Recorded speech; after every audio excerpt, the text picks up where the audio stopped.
De nombreux essais cliniques menés sous supervision canadienne, au pays et à l'étranger, ont occupé les devants de la scène mondiale au cours des dernières années.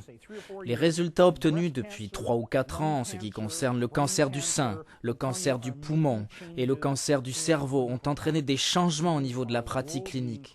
Ces études ont eu un impact mondial. La plus spectaculaire d'entre elles a sans doute été l'essai mené en 2003 sur le létrozole, dont les résultats ont été publiés dans le très respecté New England Journal of Medicine. Cette étude a été menée auprès de femmes ménopausées traitées au tamoxifène, le traitement standard à l'époque. Nous savions que le tamoxifène n'était efficace que pendant environ 5 ans et que par la suite, les effets secondaires du médicament commençaient à en surpasser les bienfaits. Mais nous n'avions rien d'autre à proposer aux patientes au terme de ce traitement. Le létrozole, comme le tamoxifène, agit comme inhibiteur des estrogènes, mais son mécanisme est complètement différent. Après 5 années d'utilisation du létrozole, on a observé une diminution de la récidive du cancer du sein.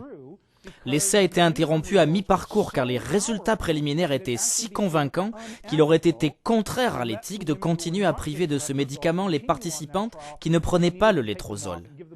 Si les chercheurs ont pris une telle décision, c'est qu'ils avaient constaté une réduction de près de 50% des cas de récidive du cancer du sein.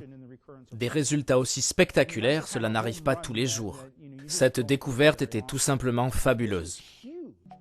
L'essai clinique sur le létrozole a donné lieu à une nouvelle étude s'inspirant du même concept, puisque celui-ci a à nouveau été mis à l'essai, mais cette fois-ci pour la chimioprévention du cancer.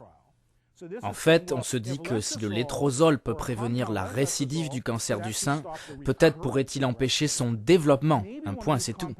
De toute évidence, cette étude ne sera pas menée sur la population féminine en général. Les participantes recrutées seront des femmes qui présentent un risque très élevé de cancer du sein. Mais je m'attends à ce que d'ici quelques années, nous observions des résultats spectaculaires et que le traitement fasse chuter l'incidence du cancer du sein chez ces femmes à haut risque en comparaison des femmes non traitées.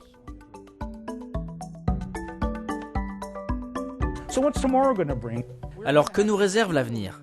Nos connaissances ne cesseront d'évoluer et les taux de survie continueront de s'améliorer notablement. Il n'y a aucun doute dans mon esprit que la Société canadienne du cancer verra sa vision concrétisée et que nous pourrons créer un monde où aucun Canadien n'aura à craindre le cancer. On pense souvent qu'il est difficile d'éliminer les cellules cancéreuses. Ça n'est pas difficile d'éliminer les cellules cancéreuses, en fait, rien n'est plus facile. Le défi, c'est d'éliminer seulement les cellules cancéreuses. Le plus important est de trouver une caractéristique unique aux cellules cancéreuses et ne plus faire comme dans le passé. Au lieu de défoncer la porte de la grange, on va plutôt crocheter la serrure. Plus les années passent et plus nous créons une génération de chercheurs qui sont de véritables génies de la serrure. En ciblant le cancer de manière sélective, les traitements seront plus efficaces, ils auront moins d'effets secondaires et la qualité de vie des patients sera meilleure pendant et après le traitement.